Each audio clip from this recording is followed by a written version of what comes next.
അങ്ങനെ 2024 കഴിഞ്ഞു. 2025 വരാൻ പോണപ്പ. അപ്പൊ നോക്കിക്കോ, അടുത്ത വർഷം കംപ്ലീറ്റ് പോസിറ്റീവ് ആയിക്കോളൂ. അപ്പൊ എനിക്ക് ബുദ്ധിയുടെ പോലെ ഇരിക്കണേ.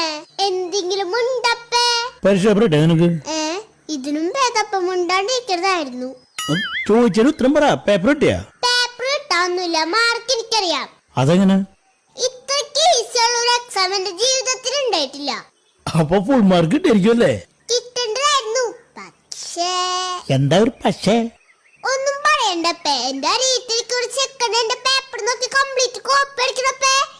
എന്നിട്ട് ഞാൻ എന്തെന്നറിയോ, എല്ലാ ഉത്തരങ്ങൾ തെറ്റേത് വെച്ചു. അങ്ങനെ എന്റെ നോക്കി അവർ ശരി ഉത്തരം എഴുതണ്ട. എന്നിട്ട് അവസാനം ശരിയാക്കി എഴുതിയില്ലേ?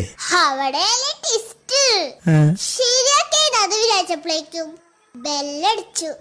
ആ തെറ്റിയത് പേപ്പറാ ടീച്ചർ